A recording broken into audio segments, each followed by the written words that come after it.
आज मैं बताने जा रहा हूँ बाबा खाटू श्याम जी के बारे में। आपसे निवेदन है कि यह कहानी अंत तक सुने ताकि उनके बारे में पूरी कहानी जान सके और मेरे चैनल को सब्सक्राइब करें और शेयर करें। चलिए शुरू करते हैं। राजस्थान के सीकर जिले में बाबा खाटू श्याम का भव्य मंदिर स्थित है। बाबा खाटू श्याम को कलयुग में श्री कृष्ण का अवतार माना जाता है। यहाँ हर साल लाखों की संख्या में भक्त इनके दर्शन मात्र के लिए आते हैं। खाटू श्याम के मंदिर के पास हर साल होली के समय भव्य मेला लगता है। इस मेले को देखने के लिए देश विदेश से हजारों श्रद्धालु आते हैं। कहा जाता है खाटू श्याम बाबा खाटू श्याम की पूजा करने से भक्तों की सभी मनोकामनाएं पूर्ण होती है और साथ ही घर में बिगड़े काम बन जाते हैं। बाबा श्याम सभी की मुरादें पूर्ण करते हैं और रंग को भी राजा बना देते हैं। कहा जाता है कि यहाँ पांडुपुत्र अति बलशाली भीम के पौत्र है। पहले इन्हें बर्बरीक के नाम से जाना जाता था। उन्होंने अपनी माँ और भगवान श्री कृष्ण से युद्ध कला सीखी। इसके बाद इन्होंने माँ नवदुर्गा की घोर तपस्या की। इनकी इस तपस्या से प्रसन्न होकर माता ने इन्हें 3 अमोघ बाण दिए और साथ ही अग्रदेव जी ने भी इनकी भक्ति से प्रसन्न होकर उन्हें एक धनुष प्रदान किया। इन दोनों दिव्य फल के कारण यह तीनों लोकों में विजयी प्राप्त कर सकते थे। कथा के अनुसार बाबा खाटू श्याम की अपार शक्ति और क्षमता से प्रसन्न होकर भगवान श्री कृष्ण ने इन्हें कलयुग में अपने नाम से पूजे जाने का वरदान दिया। तब से ही बाबा खाटू श्याम को कलयुग का श्री कृष्ण माना जाता है। पौराणिक कथा के अनुसार पांडवों पुत्रों के साथ लाक्षागृह की घटना होने के बाद वन भटकते पांडवों की मुलाकात हिडिंबा नामक राक्षसी से हुई। हिडिंबा भीम को अपने पति के रूप में प्राप्त करना चाहती थी। इसी कारण से माता कुंती की आज्ञा मानकर भीम और हिडिंबा का विवाह हुआ, जिससे उन दोनों को एक पुत्र प्राप्त हुआ, जिसका नाम घटोत्कच था। कुछ समय के पश्चात घटोत्कच का विवाह हुआ और उसे एक पुत्र हुआ, जिसका नाम बर्बरीक था, जो अपने पिता से भी ज्यादा शक्तिशाली और मायावी था। बर्बरीक देवी माँ का उपासक था। उन्होंने देवी माँ को प्रसन्न कर 3 दिव्य बाघ प्राप्त किए, जो किसी भी लक्ष्य को भेद के वापस बर्बरीक के पास सुरक्षित आ जाते थे। कथा के अनुसार महाभारत के युद्ध के दौरान बर्बरीक युद्ध देखने और शामिल होने के इरादे से कुरुक्षेत्र की ओर प्रस्थान कर रहे थे। भगवान श्री कृष्ण जानते थे कि अगर बर्बरीक युद्ध में शामिल हुआ तो वह पांडवों के विरुद्ध होगा। इसी कारण से श्री कृष्ण बर्बरीक को रोकने के लिए एक गरीब ब्राह्मण के रूप में बर्बरीक के समक्ष खड़े हो गए और उनसे पूछा कि तुम कौन हो और युद्ध भूमि कुरुक्षेत्र क्यों जा रहे हो। जवाब में बर्बरीक ने बताया कि वह भी एक योद्धा है, जो इस युद्ध में शामिल होना चाहता है। इसी कारण से मैं युद्ध भूमि जा रहा हूँ। श्री कृष्ण ने उसकी परीक्षा लेने के लिए एक बाण चलाने को कहा, जिससे पीपल के पेड़ के सारे पत्तों में छेद हो गया सिवाय एक पत्ते के, जो कि श्री कृष्ण के पैर के नीचे था।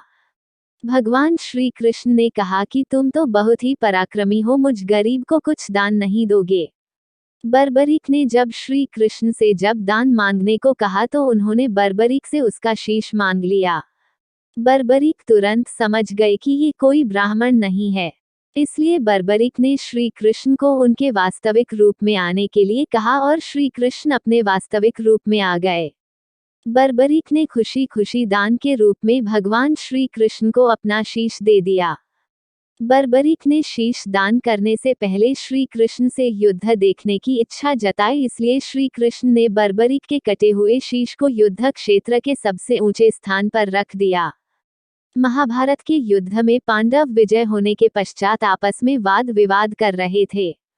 तब श्री कृष्ण ने कहा, इसका निर्णय बर्बरीक का शीश ही कर सकता है।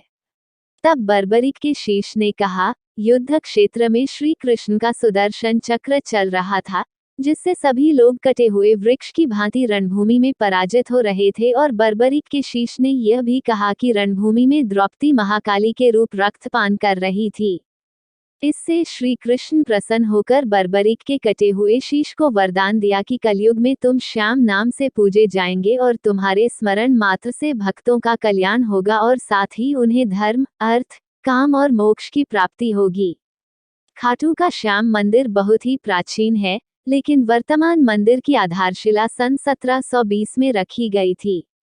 इतिहासकार पंडित झाबरमल्ला शर्मा के मुताबिक सन 1679 में औरंगजेब की सेना ने इस मंदिर को नष्ट कर दिया था। मंदिर की रक्षा के लिए उस समय अनेक राजपूतों ने अपना प्राणोत्सर्ग किया था। 5. खाटू श्याम मंदिर परिसर में लगता है बाबा खाटू श्याम का प्रसिद्ध मेला। हिंदू मास फाल्गुन माह शुक्ल षष्ठी से 12 तक यह मेला चलता है। 11 के दिन मेले का खास दिन रहता। बर्बरीक देवी के उपासक थे। देवी के वरदान से उसे 3 दिव्य बाण मिले थे जो अपने लक्ष्य को भेद कर वापस उनके पास आ जाते थे। इसकी वजह से बर्बरीक अजेय थे। बर्बरीक अपने पिता घटोत्कच से भी ज्यादा शक्तिशाली और मायावी था। 8. कहते हैं कि जब बर्बरीक से श्री कृष्ण ने शीश मांगा तो बर्बरीक ने रात भर भजन किया और फाल्गुन शुक्ल द्वादशी को स्नान करके पूजा की और अपने हाथ से अपना शीश काटकर श्री कृष्ण को दान कर दिया। 9. शीश दान से पहले बर्बरीक ने महाभारत का युद्ध देखने की इच्छा जताई, तब श्री कृष्ण ने उनके शीश को एक ऊंचे स्थान पर स्थापित करके उन्हें अवलोकन की दृष्टि प्रदान की। 10. युद्ध समाप्ति के बाद जब पांडव विजयश्री का श्रेय देने के लिए वाद विवाद कर रहे थे तब श्री कृष्ण कहा कि इसका निर्णय तो बर्बरीक का शीश ही कर सकता है। तब बर्बरीक ने कहा कि युद्ध में दोनों ओर श्री कृष्ण का ही सुदर्शन चल रहा था और द्रौपदी महाकाली बन रक्तपान कर रही थी। 10. अंत में श्री कृष्ण ने वरदान दिया कि कलयुग में मेरे नाम से तुम्हें पूजा जाएगा और तुम्हारे स्मरण मात्र से ही भक्तों का कल्याण होगा। 11. स्वप्न दर्शनों बाबा श्याम खाटू धाम में स्थित श्याम कुंड से प्रकट हुए थे और श्री कृष्ण शालिग्राम के रूप में मंदिर में दर्शन देते हैं। खाटू श्याम जी पहले बर्बरीक के नाम से जाने जाते थे। वे अति बलशाली भीम के पुत्र घटोत्कच और प्रागज्योतिषपुर वर्तमान आसाम के राजा दैत्यराज मूर की पुत्री कामकटनकटा मोरवी के पुत्र थे। खाटू श्याम जी पहले बर्बरीक के नाम से जाने जाते थे। वे अति बलशाली भीम के पुत्र घटोत्कच और प्रागज्योतिषपुर वर्तमान आसाम के राजा दैत्यराज मूर की पुत्री कामकटनकटा मोरवी के पुत्र थे। खाटू श्याम जी बाल अवस्था से बहुत बलशाली और वीर थे। उन्होंने युद्ध कला अपनी माता मोरवी तथा भगवान कृष्ण से सीखी। उन्होंने भगवान शिव की आराधना करके उनसे 3 बाण प्राप्त किए थे। इस तरह उन्हें 3 बाण धारी के नाम से जाना जाने लगा और दुर्गा ने प्रसन्न होकर उन्हें धनुष प्रदान किए जो उन्हें तीनों लोकों में विजय दिला सकता था। जब महाभारत का युद्ध कौरवों और पांडवों के बीच चल रहा था, जब यह बात बर्बरीक को पता चली तो उनकी भी इच्छा युद्ध करने की हुए। वे अपनी माता के पास गए और बोले मुझे भी महाभारत का युद्ध करना है। तो उनकी माता बोली पुत्र तुम किसकी तरफ से युद्ध करोगे? तब उन्होंने बोला मैं हारे हुए की तरफ से युद्ध करूंगा। जब वो युद्ध करने जा रहे थे उन्हें रास्ते में उन्हें श्री कृष्ण मिले और उनका उपहास करते हुए बोले कि हे बालक ये क्रीड़ा भूमि नहीं युद्ध भूमि है। 3 बाणों में युद्ध तो क्या सैनिक भी नहीं मरेंगे? बर्बरीक बोले कि हे ब्रह्मण देव ये बाण कोई साधारण बाण नहीं है। मेरे आराध्य भगवान शिव ने मुझे ये 3 अचूक बाण दिए हैं। इनसे मैं युद्ध को एक पल में समाप्त कर दूंगा। ब्राह्मण रूपी श्री कृष्ण ने बर्बरीक की परीक्षा ली और उन्होंने एक पीपल के पेड़ के पत्तों में छेद करने को कहा। बर्बरीक ने एक ही बाण से संपूर्ण वृक्ष के पत्तों को बिंध दिया, जिससे श्री कृष्ण ने उनसे उनका शीश दान में मांगा। बर्बरीक समझ गए कि ये कोई साधारण ब्राह्मण नहीं है। उसके बाद बर्बरीक ने ब्राह्मण को अपने वास्तविक रूप में आने को कहा। अपने गुरु श्री कृष्ण को सामने देखकर बर्बरीक ने उनसे पूछा कि आपने ऐसा क्यों किया गुरुदेव?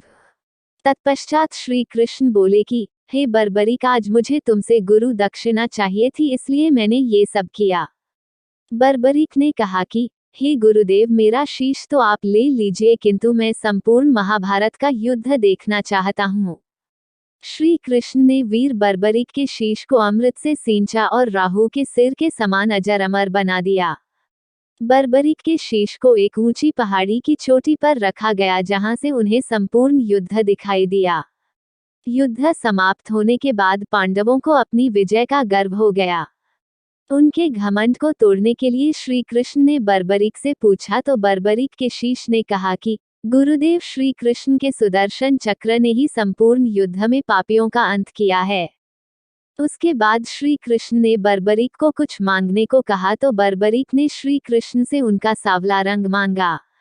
बर्बरीक के इस निस्वार्थ बलिदान को देखकर श्री कृष्ण बोले कि मेरा सांवला रंग तुम्हारा हुआ बर्बरीक, साथी मेरी सभी 16 कलाएं तुम्हारे शीश में समाहित होंगी, तुम्हारी पूजा मेरे श्याम नाम से की जाएगी और तुम मेरे ही प्रतिरूप बनकर पूजे। मेरे प्यारे दोस्तों, अगर यह कहानी अच्छी लगी हो तो चैनल को सब्सक्राइब करें और शेयर करें। जय बाबा खाटू श्याम की जय।